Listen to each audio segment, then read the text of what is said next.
Hey, hun, do you know the University of Florida hires someone just to water all their plants? Just their plants? No way. Yep, they call him the irrigator.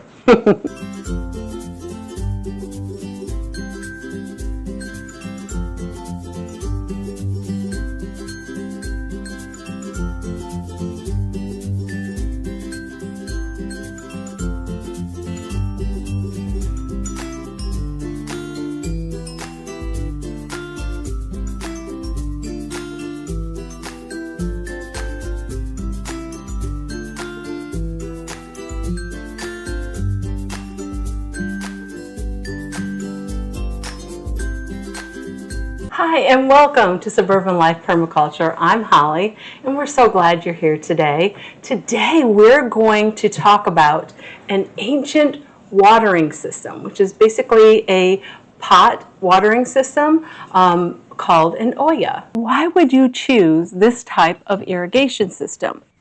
Well, number one, you don't need any electricity for it. It takes a little bit of effort to go out and check on them because you want to keep the water up to probably about here. But the big thing is that it's actually 60% more efficient than drip irrigation. What's awesome is that this watering system has been around for thousands of years, like at least 4,000. These are terracotta pots, and the important thing is that you keep them porous. Like this has no paint or stain or any kind of fired decoration on it. It's just the terracotta pot, and the reason for that is that when we're done, you fill this with water and it becomes this slow release of irrigation for your plants. The terracotta pots that I got, and they're plain so that they're porous. I went ahead and rinsed them out, but they do have a hole in the bottom. That does have to be plugged up because if you pour water in, it's just going to come right out the bottom. So there are two ways that you can plug them up. One is with Plumbers Putty and the other is with clay. And I chose a terracotta clay.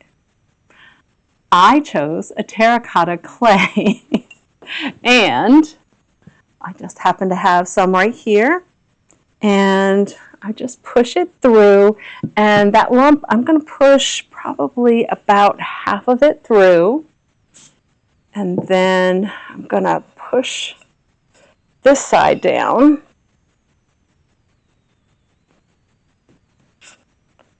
and then I'm going to push this side down. So we make ourselves a plug, and I want it to be flatter. And you could, as long as you're plugging it up, I might have had too much. I don't think it's too little. I definitely have a lot of clay in here. But you do you. Figure out what works best for you. And then there you are. And then you let them dry. And I'm going to let them dry this way. When I first tried on some of the others, the inside part was kind of heavy and it fell off, and not the whole part, but I don't want to have any of that happening, so I'm just going to let it dry this way up. I did look for some. Why did I choose to make some? Because I looked for some that are already pre-made, and they were way too expensive. So I decided to make my own. Now, with this, so I'm going to take out and show you, but for now, just to give you a little idea, once these plugs are dry, and I want to make sure they're fully dry because I don't want water leaking out too fast. We'll go ahead and dig a hole, and that hole, we'll put it all the way up here. So just this top lip is going to be showing. We'll fill it with water, and when we check on them and fill them up, we'll fill them up again with water. But this little dish that normally a terracotta pot would sit in, we're going to flip it on its head. We're going to put it on top. What does this do? Keeps the mosquitoes from having a party in there and making more mosquitoes. It also halts a lot of the evaporation so that it's doing its job. It's allowing that water to seep out slowly to irrigate your plants.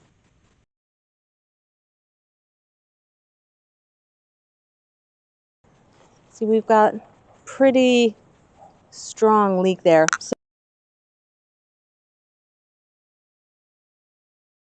we're going to do an experiment with our Oyas. So remember the first one we did? It was air dried. It was a massive failure.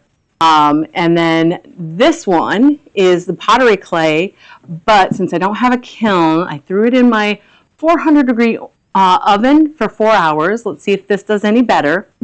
And then we're going to do this one, plug this one up with Plumbers Putty. So I'm going to do the same thing. I'm going to put it down at the bottom.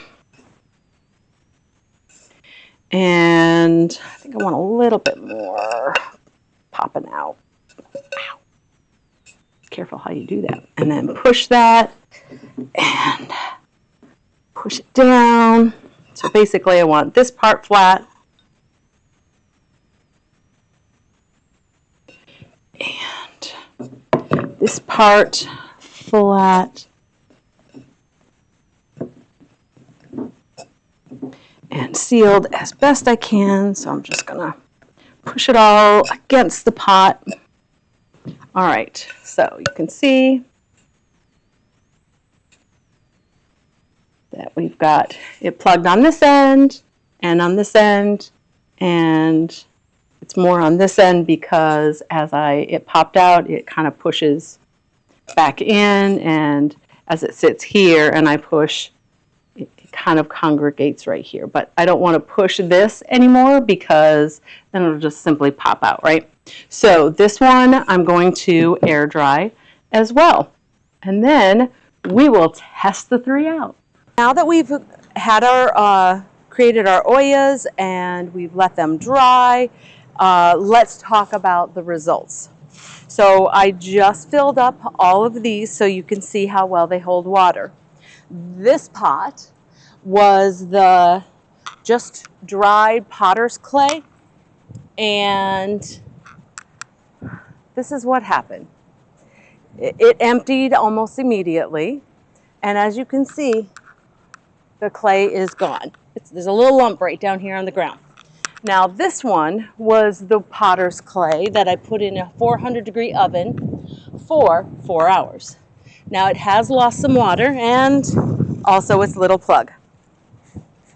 At least it waited until we started filming. So now let's look at the Plumbers Putty. I did this experiment so you don't have to. This is the one we got to go for. So this is the one I'm going to go ahead and put in our hole, and this will become our Oya and our process for the rest of them. Unless you have access to a kiln, it's got to be the Plumbers Putty. What kind of watering system do you guys use? Let us know in the comments below. And I don't care if you like, subscribe, or share. You do you. Carpe diem, y'all.